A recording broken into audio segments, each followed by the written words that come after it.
యేసుక్రీస్తు వారి పరిశుద్ధ నామములో అందరికీ వందనాలు తెలియజేస్తూ ఉన్నాం. గతించినటువంటి పునరుత్థాన దినము నుండి ఈ పునరుత్థాన దినం వరకు మనలందరినీ ప్రభువారు కాపాడి క్షేమంగా తిరిగి ఆయన సన్నిధికి తీసుకొచ్చిన విధానాన్ని బట్టి దేవునికి స్తోత్రములు తెలియచేద్దాం. దేవునికి స్తోత్రం కలుగునుగాక. ఈ సమయంలో చిన్న ప్రార్థనతో ఈ ఆరాధనను ప్రారంభించుకుందాం. ప్రేమల తండ్రి, మహాపరిశుద్ధుడును మహాగణుడు వగు దేవానికి వందనాలు చెల్లిస్తూ ఉన్నాం. ప్రభువా, గతించినటువంటి పునరుత్థాన దినము నుండి ఈ పునరుత్థాన దినం వరకు నాయన నీ కృపగల హస్తాల చాటున మమ్మల్ని కాపాడిన విధానం బట్టి నీకు స్తుతులు స్తోత్రాలు చెల్లిస్తున్నాం. మాకంటే ఎంతోమంది ఘనులు, గొప్పవారు, విద్యావంతులు, అధికులు మరణించి ఉన్నారు. ప్రభువా, ఈ దినమున సజీవులమై ప్రభువా నిన్ను స్తుతించడానికి నీవు వచ్చినటువంటి ఈ ధన్యత కొరకు నీకు వందనాలు, స్తుతులు, స్తోత్రాలు చెల్లిస్తున్నాం. ఈ పునరుత్థాన దినమందు ప్రభువా స్తుతి కీర్తనలు పాడుచుండగా మీ యొక్క ఆత్మ మా మధ్య ఉంచండి. వాక్యం ద్వారా అందరికీ కావలసిన సందేశాన్ని అందించమని అడుగుచున్నాం. ఎవరైతే బలహీనులుగా ఉన్నారో తండ్రి, మీ పునరుత్థాన శక్తితో వారిని అభిషేకించి ప్రభువా వారిని వాడుకొనుమని అడుగుచున్నాం. ప్రతి విషయంలో ఘనత, మహిమ, ప్రభావములు నీవే పొందుకుని నడిపించుమని యేసు నామములు అడుగుచున్నాం పరమ తండ్రి, ఆమేన్. ఒక కీర్తన పాడుకుని దేవుని నామమును మహింపరుచుకుందాం. ఆరాధనా ఆరాధనా ఆరాధనా ఆరాధనా ఆరాధనకు యోగ్యుడా నిత్యము స్తుతించెదను. నీ మేలులను మరువకనే ఎల్లప్పుడు స్తుతి పాడెదను. నీ మేలులను మరువకనే ఎల్లప్పుడు స్తుతి పాడెదను. ఆరాధనా ఆరాధనా ఆరాధనా ఆరాధనా దినమెల్ల నీ చేతులు చాపి నీ కౌగిటిలో కాపాడుచుంటివే. దినమెల్ల నీ చేతులు చాపి నీ కౌగిటిలో కాపాడుచుంటివే. నీ ప్రేమ, నీ జాలి, నీ కరుణకై, నీ ప్రేమ, నీ జాలి, నీ కరుణకై నా పూర్ణ హృదయముతో సన్నుతింతును. నా పూర్ణ హృదయముతో సన్నుతింతును.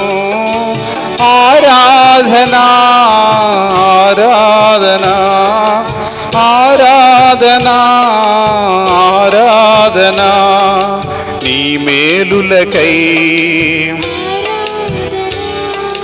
నీ దీవెనకై, నీ కృప కొరకై, నీ ప్రేమకై ఆరాధనా ఆరాధనా ఆరాధనా ఆరాధనా ధనవంతులుగా చేయుటకును దరిద్రత అనుభవించినావు. ధనవంతులుగా చేయుటకును దారిద్రత అనుభవించినావు.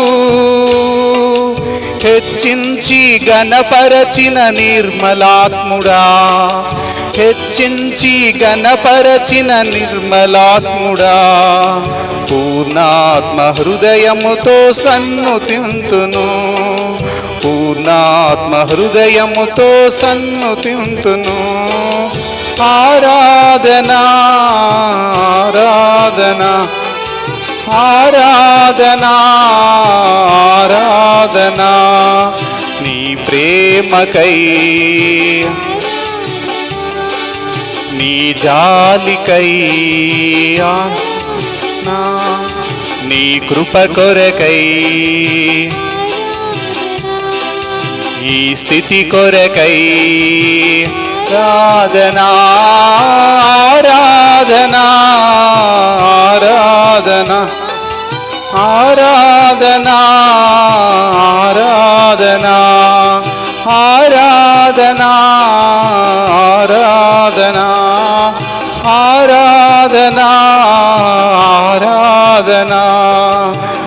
ఆరాధనా ఆరాధనా ఆత్మతో ఆరాధనా ఆరాధనా ఆరాధనా కృతజ్ఞత స్తుతి ప్రార్థనా నీకే నా దేవా తండ్రి అందుకోవా నీకే మా దేవా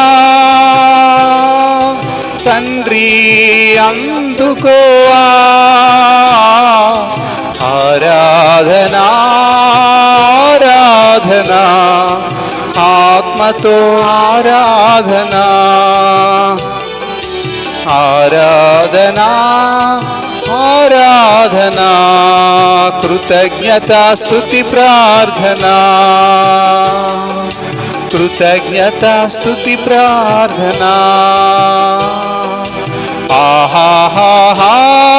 హల్లెలూయా హల్లెలూయా హల్లెలూయా హల్లెలూయా హల్లెలూయా హల్లెలూయా హల్లెలూయా ఆమేన్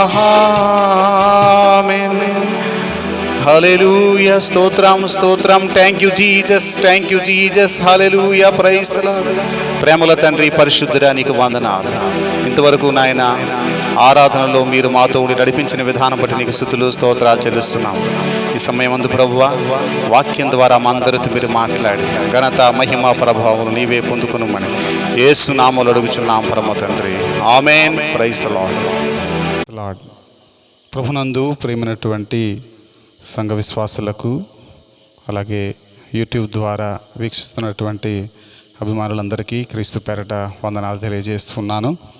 ఈ సమయంలో ఈ పునరుత్థాన దినమందు ఒక వాక్య భాగాన్ని చదువుకుందాం.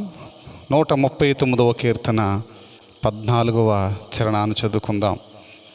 నీవు నన్ను కలుగ చేసిన విధము చూడగా భయమును ఆశ్చర్యమును నాకు పుట్టుచున్నవి. ఈ చదవబడినటువంటి వాక్య భాగము నుండి దావీదు మహారాజు చక్కగా మానవుని యొక్క నిర్మాణము గురించి ఆయన మాట్లాడుతున్నాడు. మానవుని యొక్క శరీర నిర్మాణం గురించి. నీవు నన్ను కలుగ చేసిన విధము చూడగా భయమును ఆశ్చర్యమును నాకు పుట్టుచున్నవి. చూడండి, మన తలలో మెదడు ఉంటుంది కదా, ఇంగ్లీష్లో బ్రెయిన్ అంటాం. ఈ బ్రెయిన్ గురించి చెప్పాలంటే చాలా విషయాలు ఉన్నాయి. మన ఇంట్లో ఉండేటువంటి అలారం గడియారం ఉంది కదా, ఆ గడియారము 1.5 వోల్టేజ్తో పనిచేస్తుంది అన్నమాట. మినిమం మనకు బ్యాటరీస్ ఎక్కడి నుంచి లభిస్తాయంటే 1.5 వోల్టేజ్ నుంచి లభిస్తాయి. ఇంకా మనకి చేతి గడియారాల్లో, చేతి వాచీల్లో ఇంకా తక్కువ వోల్టేజ్లో ఉంటాయన్నమాట. సాధారణంగా 1.5 వోల్టేజ్ నుంచి స్టార్ట్ అవుతుంది. ఈ ఎలక్ట్రికల్ వర్క్స్ అన్నీ కూడా 1.5 వోల్టేజ్ నుంచి మొదలు పెడతారు. ఒక విషయం మీకు తెలుసా, మన మెదడులో కొన్ని కోట్ల కణాలు ఉంటాయి. కొన్ని కోట్ల కణాలు. ఎందుకు ఈ కోట్ల కణాలు అని మనం చూసినట్లయితే, కాంతికి, లైటింగ్ సంబంధించి ఏదైనా లైటింగ్ రిఫ్లెక్షన్ వస్తే కనుక మెదడు గ్రహించడానికి 130 మిలియన్ల సంకేతాలని గ్రహిస్తుందట. అలాగే శబ్దమును గురించినటువంటి సంకేతాలు 10,000 ఉంటాయట. ఉష్ణము, వేడికి సంబంధించినటువంటి సంకేతాలు 30,000 సంకేతాలు ఉంటాయట. శీతలం, చలికి సంబంధించినటువంటి సంకేతాలు అవి 2,50,000 సంకేతాలు మెదడు నుంచి రిలీజ్ అవుతాయి అన్నమాట. అలాగే శరీర స్పర్శకు సంబంధించినటువంటి సంకేతాలు 5 కోట్ల సంకేతాలు రిలీజ్ చేస్తూ ఉంది మెదడు. ఈ సంకేతాలన్నీ కూడా రిలీజ్ చేయడానికి, ఉదాహరణకి మనం నిద్రపోతూ ఉంటాం కదండి. నిద్రపోతున్నప్పుడు ఇన్సెక్ట్స్ కానీ దోమలు ఏం చేస్తే మనం కుడుతూ ఉంటాయి. మనం నిద్రపోతాం కానీ మెదడు నిద్రపోదు, మెదడు వర్క్ చేస్తూనే ఉంటుంది. మనం కడుపు నిండా తినేసి పడుకుంటాం. అయితే ఇది జీర్ణ వ్యవస్థకు సంకేతాలన్నీ పంపించేది ఏంటంటే మెదడు. అలాగే మనకి ఎక్కడైనా దోమ కుడితే మనకు తెలియకుండానే ఏం చేస్తామంటే చెయ్యి అక్కడికి వెళ్ళి దాన్ని ఒక దెబ్బ వేస్తాం. ఆ వర్క్ ఎవరు చేస్తారంటే స్పైనల్ కార్డ్, వెన్నుపూస చేస్తుంది అనమాట. బ్రెయిన్, ఆ మెదడు వెన్నుపూసకు ఆజ్ఞాపిస్తుంది. వెన్నుపూస ఏం చేస్తుందంటే స్పైనల్ కార్డ్ అంటాం. ఆ స్పైనల్ కార్డు అవయవ భాగాలకి ఆ సంకేతాలని పంపిస్తుంది అనమాట. అటువంటి సంకేతాలే కొన్ని లక్షల్లో వేలల్లో సంకేతాలు మెదడు నుంచి వివిధ భాగాలకు సిగ్నల్స్ వస్తూ ఉంటాయి అన్నమాట. ఇలా కోట్ల సిగ్నల్స్ రిలీజ్ చేస్తాయి. మన ప్రపంచంలో గనక టెలిఫోన్స్ ఎన్నైతే ఉన్నాయో ఈ టెలిఫోన్స్ ఎక్స్చేంజ్లన్నీ కలిపి ఒక పెద్ద రూమ్ పెట్టినట్లయితే, రూమ్ కూడా కాదు, పెద్ద భవనాన్ని ఏర్పాటు చేసినట్లయితే దాంట్లో కొన్ని కోట్ల కనెక్షన్స్ వస్తాయి. అంటే ఈ వైర్లు, టెలిఫోన్ సంబంధించినటువంటి ఎక్స్చేంజ్ సంబంధించినటువంటి కనెక్షన్స్ అన్నీ కలెక్ట్ చేసినట్లయితే కొన్ని కోట్లు. వాటికంటే కూడా మానవుని మెదడులో వేల రెట్ల కణాలు ఉన్నాయి, అలాగే నరములు ఉన్నాయి. ఈ నరములకు కనెక్ట్ చేసేటువంటి ఈ సిస్టమ్ ఉన్నదని సైన్స్ చెబుతుందన్నమాట. ఈనాడు మెదడు దేవుడు అంత అద్భుతంగా చేసినట్లుగా మనం చూస్తూ ఉన్నాం. ముందుగా చెప్పాను కదండి, ఈ గోడ గడియారాలన్నీ కూడా 1.5 వోల్టేజ్తో వర్క్ చేస్తూ ఉంటే ఈ కోట్ల నరాల్ని నడపడానికి ఒక శక్తి కావాలి కదా, విద్యుత్ శక్తి, కరెంట్ పవర్ కావాలి కదా. ఆ పవర్ 0.1 వోల్టేజ్తో రన్ అవుతుందంట. 0.1 వోల్టేజ్, 0.1 వోల్టేజ్. మన హౌస్లో కరెంట్ ఎంతో తెలుసండి, 230 నుంచి 240-50 వరకు వోల్టేజ్ వస్తుందన్నమాట. అలా కారు బ్యాటరీలు 12 వోల్టేజ్ ఉంటాయి, 12 వోల్టేజ్ వస్తుంది అనమాట. అయితే ఇన్ని కోట్ల కణాలు, ఆ సిస్టమ్ అంతా కూడా ఆపరేట్ చేయబడేటువంటి పవర్ ఎంతో తెలుసండి. మన మెదడులో కరెంట్ పాస్ అవుతుంది. ఆ కరెంట్ పాస్ అయ్యేటువంటి వోల్టేజ్ విలువ ఎంత అంటే 0.1, అనగా 1 వోల్ట్లో 10వ వంతు అనమాట. అంత అతి తక్కువ వోల్టేజ్తో ఈ సిస్టమ్ అంతా కూడా వర్క్ చేస్తుందన్నమాట. దేవుడు ఎంత అద్భుతమైనటువంటి సిస్టాన్ని మన మెదడులో పెట్టినట్లుగా మనం చూస్తూ ఉన్నాం అన్నమాట. మన శరీర భాగాలకు వస్తే కన్ను చూడండి. ఈ కన్నులోనట 3 లక్షల కణాలు, 3 లక్షల నాడీ కణాలు మెదడుతో కనెక్ట్ చేయబడి ఉంటాయంట. కన్ను నుంచి మెదడుకు 3 లక్షల కణాలు ఉంటాయంట. అందువలన కంటి ఆపరేషన్ అనేది సర్వసాధారణంగా సింపుల్గా చేయలేరు. అది ఎక్స్ట్రాడినరీ, చాలా ఎక్స్పర్ట్స్ చేస్తారు. అది చాలా లెన్సెస్ పెట్టుకుని కన్ను ఓపెన్ చేసిన తర్వాత అతి జాగ్రత్తగా, అసలు చాలా మన కంటికి కనిపించినటువంటివి మైక్రోస్కోప్స్తో చూస్తూ వాటిని ఆపరేట్ చేస్తారనమాట. కాబట్టి ఒక కన్ను పనిచేయాలంటే కనుక మెదడు నుండి 3 లక్షల నాడులు రావాలి, నరములు కంటిలోకి రావాలి. శాస్త్రవేత్తలు ఏం చేశారంటే ఈ కన్ను పనిచేసేటువంటి విధానం, స్ట్రక్చర్ ఏదైతే ఉందో వాటి కనిపెట్టాలని చూశారనమాట. అలా కనిపెట్టాలని చూస్తే కనుక 2.5 లక్షల టెలివిజన్ ట్రాన్స్మిటర్స్ కావాలంట, 2.5 లక్షల టెలివిజన్ రిసీవర్స్ కావాలట. ఎంత పెద్ద ప్లేస్ కావాలి, ఎంత పెద్ద బిల్డింగ్స్ కావాలి, ఎంత వోల్టేజ్ కావాలి చూసారా. ఇదంతా కూడా దేవుని యొక్క కల్పన, దేవుని యొక్క రూపకల్పన అన్నమాట. మనం చూసినట్లయితే అందువల్లనే దేవుడు ఆశ్చర్యకరుడు ఆయనకు పేరు. ఆలోచనకర్త, ఆయన సమాధానకర్త అని మనం పిలుస్తాం. ఆయన కార్యాలు ఆశ్చర్యమైనవి. అందువలన దావీదు మహారాజు అంటున్నారు, నీవు నన్ను కలుగు చేసిన విధము చూడగా భయమును ఆశ్చర్యము నాకు కలుగుచున్నవి. ఈ కన్ను గురించి చాలా ఇంకా హిస్టరీ ఉంది.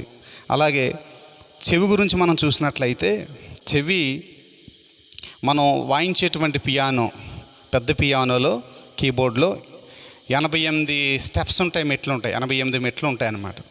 అలాగే మన చెవి లోపల బాగా పలసటి పొర ఉంటుందన్నమాట. దాన్ని డయాఫ్రామ్ అంటారు.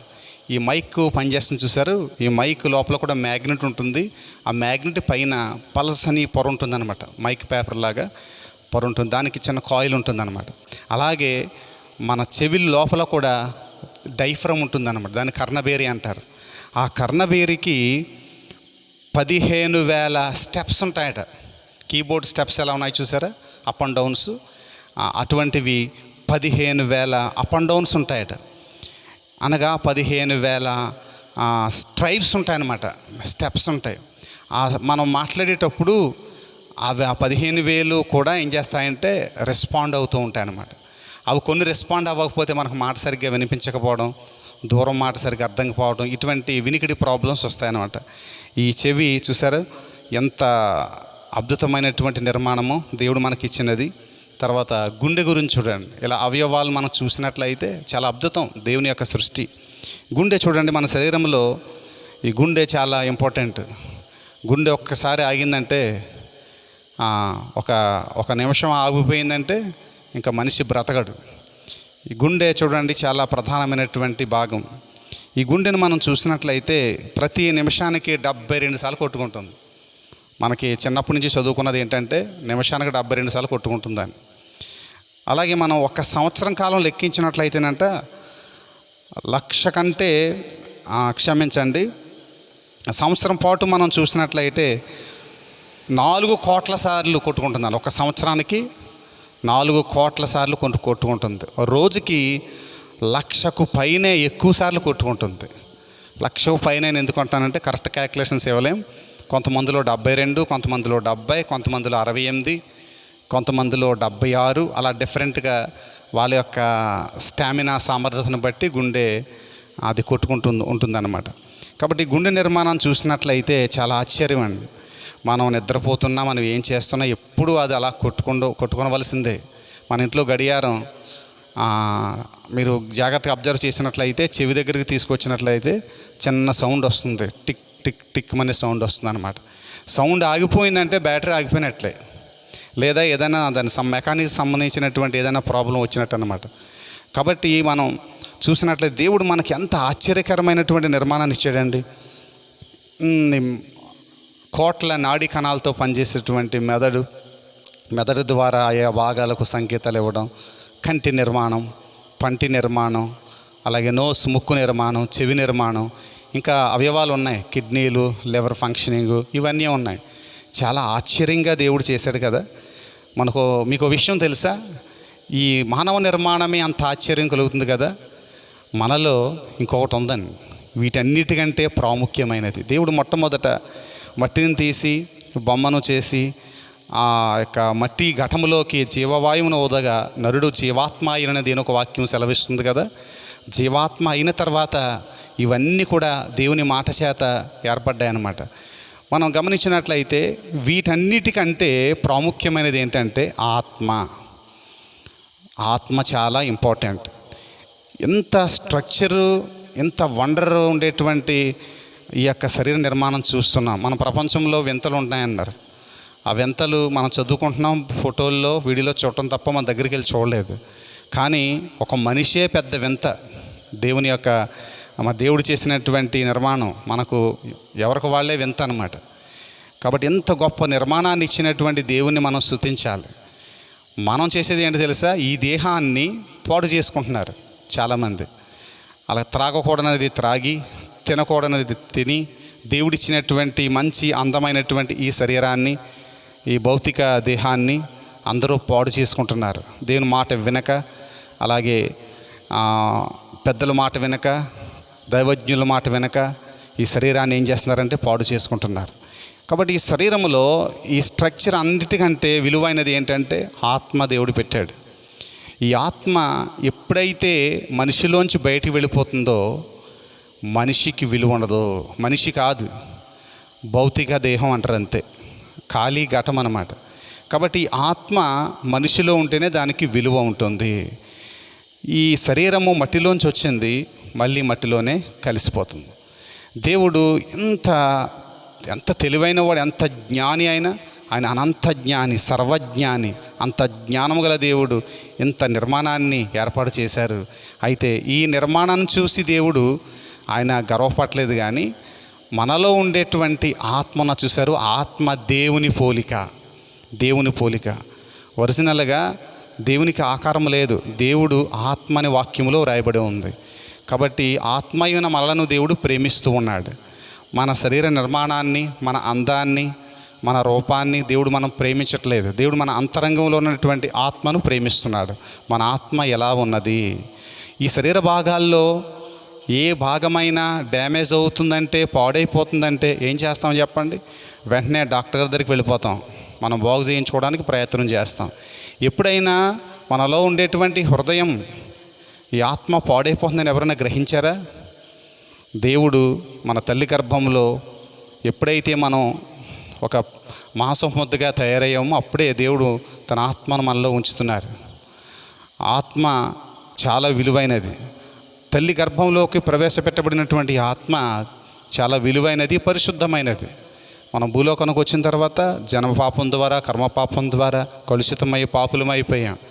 కాబట్టి కలుషితమైపోయినటువంటి అపవిత్రమైనటువంటి ఆత్మ దేవునికి అక్కర్లేదు. అందువలన ఈ ఆత్మ ఎక్కడికి వెళ్ళిపోతుందంటే, మన ఆత్మ మన శరీరంలో ఉండగా మనలో మార్పు రాకపోతే, మన మనస్సు మారకపోతే నరకానికి పోతాం. దేవుని దగ్గరికి మనం వెళ్ళే పరిస్థితి లేదు. కాబట్టి దేవుని దగ్గరికి మనం వెళ్ళాలంటే కనుక తప్పనిసరిగా దేవుని యందు విశ్వాసం కలిగి ఉండాలి. హృదయాన్ని శుద్ధి చేసుకోవాలి. హృదయం శుద్ధి ఎలా అవుతుంది?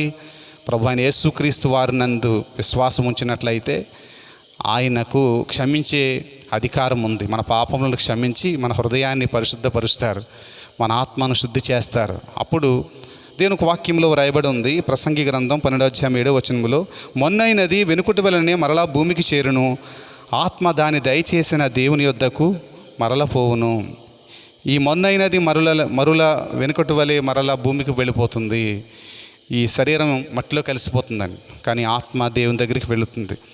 ప్రభువారు చెప్పారు యోహాను సువార్త 11:25-26 పునరుత్థానమును జీవమును నేనే, నా యందు విశ్వాసం ఉంచేవాడు చనిపోయినను బ్రతుకును, బ్రతికి నా యందు విశ్వాసం ఉంచేవాడు ఎన్నటికి చనిపోడు. ఈ ఆత్మ కూడా చావు ఉందండి. ఈ ఆత్మకు చావు ఉంది. ఆత్మకు చావు అంటే నిరంతరము చావు, చనిపోతూ ఉంటుంది, శాశ్వతంగా చనిపోదు, బ్రతికి చనిపోతుంటుంది. అది నరలోకంలో ఉండేటువంటి పరిస్థితి అన్నమాట. కాబట్టి ఈ దేహంలో ఆత్మ ఉండగానే ఈ ఆత్మలో మార్పు రావాలి. ఈ ఆత్మ శుద్ధీకరించబడాలి, అనగా మన మనస్సు మారాలి. ఈ ఆత్మ నరకానికి పోవాలన్నా, పరలోకానికి వెళ్ళాలన్నా మన మనస్సు ఆధీనంలో ఉంటుందన్నమాట. మనకు మనస్సు ఒకటి ఉంది, ఆ మనస్సు దేవునికి ఇవ్వాలి. ఆ మనస్సులో మార్పు రావాలి. ఎప్పుడు ఇలాగే ఉండదు. ఈ లోకం గతించిపోయేటువంటి రోజు వస్తుంది. అలాగే ఈ దేహం ఎప్పుడు ఇలాగే ఉండదు. ఎవరు ఏ దినాన్న కన్నుమోస్తారో తెలియదు. ఈ కరోనా ఫస్ట్ వేవ్, సెకండ్ వేవ్లో ఎంతోమంది తమ ప్రాణాలను కాపాడుకోవాలని కోట్లు ఖర్చు పెట్టారు, కానీ తమ ప్రాణాన్ని కాపాడుకోలేకపోయారు. ఈ భౌతిక దేహాన్ని వారు కాపాడుకోలేకపోయారు. ఎవరైతే ఆ ఆత్మ భౌతిక దేహంలో ఉండగా వారి ఆత్మను శుద్ధీకరించుకున్నారో, అనగా పాపాలు ఒప్పుకొని విడిచిపెట్టుకొని పరలోకానికి హక్కుదారులుగా అయ్యారో, వారి ఆత్మలు మాత్రమే దేవుని దగ్గరికి వెళ్తాయి. కాబట్టి దేవుడు ఆయన ఆశ్చర్యకరుడు, ఆలోచనకర్త. ఈ మానవ శరీర నిర్మాణం చేసినటువంటి విధానం చూడగా దేవుడు ఉన్నాడు అనేటువంటి వాస్తవాన్ని అందరూ గ్రహించాల్సిందే. దేవుడు ఉన్నాడు కాబట్టి ఆయన మనిషి పాపి అని బైబిల్ గ్రంథం, వేదాలు చెబుతున్నాయి. కాబట్టి పాపి అయిన మానవుడు దేవుని దగ్గరకు వస్తే పాపి అయిన మానవుని ప్రభువారు పరిశుద్ధపరిచి ఆయన సకల పాపములను తొలగించి ఆయన పరలోకానికి హక్కుదారులుగా, వారసులుగా చేసేటువంటి దేవుడు. ప్రభువారి వాక్యం దీవించి ఆశీర్వదించునుగాక. ఆమేన్. ప్రేమగల తండ్రి, పరిశుద్ధుడా నీకు వందనాలు చెల్లిస్తున్నాం.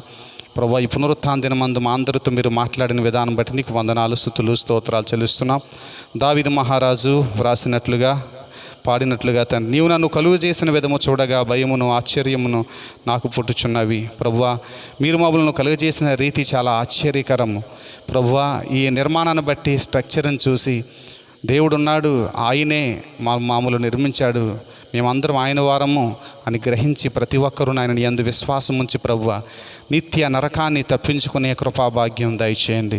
ప్రభువా నాయన, ఈ ఆత్మ శరీరంలో ఉండగానే మారు మనసు పొంది ప్రభువా నాయన ఒకవేళ ఈ శరీరము నువ్వు ఆత్మ విడిచిపెట్టేటువంటి సమయం వచ్చేటప్పటికి ప్రభువా అది పవిత్రంగా పరిశుద్ధంగా ఉండాలంటే ప్రభువా ఈ లోకంలో ఎవరి వల్ల సాధ్యం కాదు ప్రభువా. నీవు చెప్పావు నేనే మార్గము జీవము సత్యమునై ఉన్నావని సెలవిచ్చావు ప్రభువా. నా ద్వారా తప్ప పరలోకానికి ఎవరు రాలేరన్నావు తండ్రి.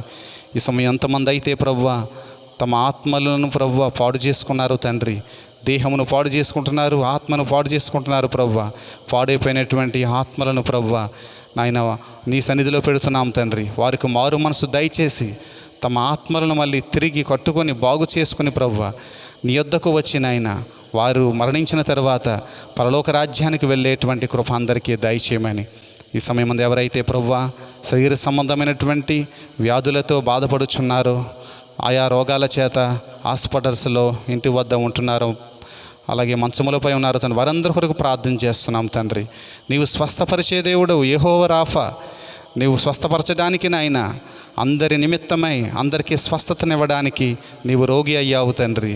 అందరి నిమిత్తమై ప్రభువా నీవు గాయపడ్డావు నాయన. నీ చేతుల్లో కాళ్ళలో గాయాలు, ప్రక్కలో ప్రభువా బల్లిపు పోటు పొడవబడింది, తల మీద ముళ్ళ కిరీటం పెట్టబడింది నాయన.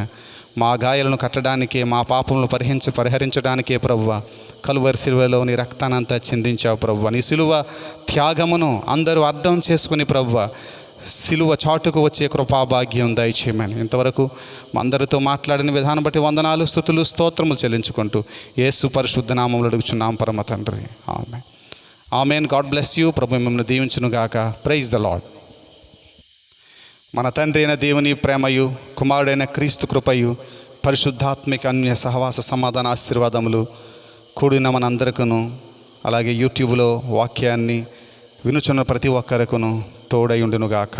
ఆమేన్. యేసు రక్తమే జయం, ప్రభు యేసు రక్తమే జయం, ప్రభు యేసు నామమునకు సంపూర్ణ విజయం కలుగునుగాక. ఆమేన్. Praise the lord.